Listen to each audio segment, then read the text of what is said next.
नमस्कार दर्शकों, स्वागत है आपका हमारे YouTube चैनल रिंकू सत्य की राह में। आज हम पहुंच चुके हैं जिला चित्रकूट के राजापुर तहसील में, जहां संत रामपाल जी महाराज जी का एक दिवसीय सत्संग प्रारंभ हो रहा है। ब्रह्मा विष्णु महेश हमारे कोई दुश्मन नहीं है। कई कहते हैं कि आपके गुरु जी तो ब्रह्मा विष्णु महेश को छुड़वाते हैं। ब्रह्मा विष्णु महेश को हम छुड़वा सकते हैं? अब जैसे ऊर्ध्व मूलम अधः शाखम, ऊपर को जड़ वाला, नीचे को तीनों गुण रूपी शाखा वाला, उल्टा लटका हुआ संसार रूपी वृक्ष है। अब इसमें क्या है? ऊपर को जड़ता पूर्ण परमात्मा, नीचे को तीनों गुण रूपी संसार रूपी वृक्ष की शाखा है। तो क्या कोई शाखा को काट देगा बुद्धिमान व्यक्ति? पेड़ की शाखा को कोई काटने की कहेगा कि इसको तो फेंक दो काट के, फिर लटका के करेंगे बाकी का हम? तो कहने का भाव ये है कि जैसे परमात्मा कहा करते कि जैसे हमने भक्ति रूपी पौधा बीजना है और हम नर्सरी से कोई पौधा लाए, कैसे बीजेंगे? उसको गड्ढा खोदेंगे और उस गड्ढे में उसको जड़ों की तरफ से दबाकर मिट्टी में, फिर उस जड़ों की मूल की सिंचाई करेंगे। तो मूल की यानी जड़ की पूजा करेंगे हम, तो वो पौधा पेड़ बनेगा, उसकी टहनियाँ बड़ी बड़ी हो जाएंगी, तीनों गुण रूपी शाखा। तो उन शाखाओं का फल लगेगा और फल के लिए हम सारा प्रोसेस अपना कर रहे हैं, फल प्राप्ति के लिए हम कर रहे हैं। तो वो हमने तोड़ने नहीं होते, हमने ऐसे करना है, अपनी way of worship according to the spiritual करना है, शास्त्रों के अनुसार करना। देखना, ये समझ लो हम एक पौधा लाए तो ये है बुद्धिमता। जड़ों को गमले में यानी मिट्टी में डाला, दबा दिया और पूजा शुरू कर दी, सिंचाई। ये जड़ कबीर परमात्मा है इस संसार रूपी वृक्ष की। अब ये हमने जड़ों को पूजना है।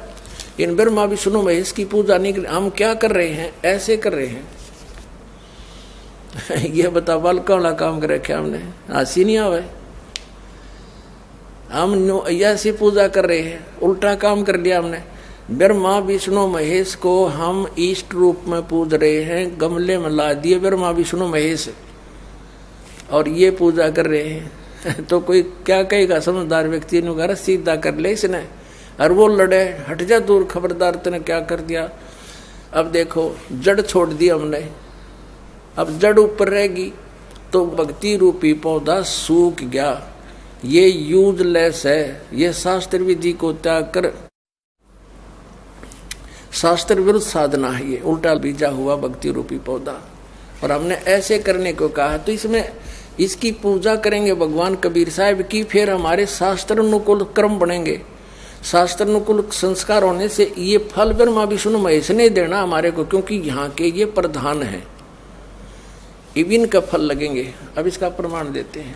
अपने आत्माओं परमात्मा ये कहा करते, तुम साधना ठीक करो और फिर आपको लाभ होगा पूरा। अब तुम साधना कर रहे हो उनकी जो आपको कुछ दे ही नहीं सकते। अब जैसे आप किसी फैक्ट्री मालिक की नौकरी कर रहे हो, तो नौकरी उसकी कर रहे हो, आपकी हाजिरी लगकर तनख्वाह बनकर कैशियर के पास आती है, अकाउंटेंट के पास आती है। अब तनख्वाह तो देंगे अकाउंटेंट और वो कैशियर, लेकिन वो देंगे आपका वर्क डन, और वो भी उस मालिक की मजदूरी करोगे। तो यदि उस आप लागे अकाउंटेंट और कैशियर की जूते साफ करन, उसकी प्लेट धोना, वह नौकरी दी छोड़ आपने, वो खा के देंगे आपको, लोग बाजत चाह बिना प्याओ टाइम पे।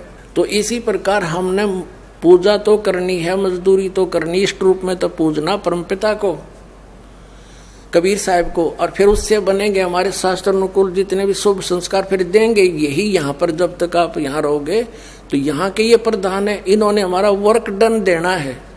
जैसा कर्म करेगा फल देगा भगवान, इनका ये आखिरी विधान था।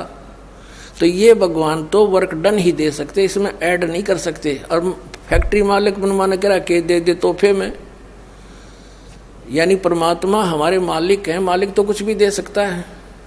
सतलोक आश्रम बरवाला जिला हिसार हरियाणा में। पूरे विश्व में एक ये स्थान है जहाँ शास्त्र अनुकूल साधना होती है।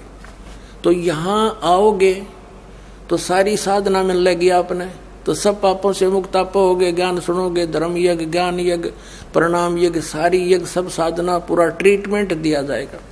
फिर कहते हैं जो दान धर्म नहीं करते हो तो चोर हैं भगवान के।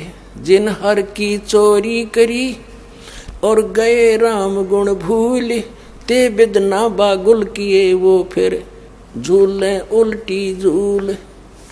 कहते हैं जिन हर की चोरी करी, भगवान ने जो आपको दान दिया है, धन आपके संस्कार में, उसको आगे दान जो नहीं करता वो तो चोर बताया भगवान।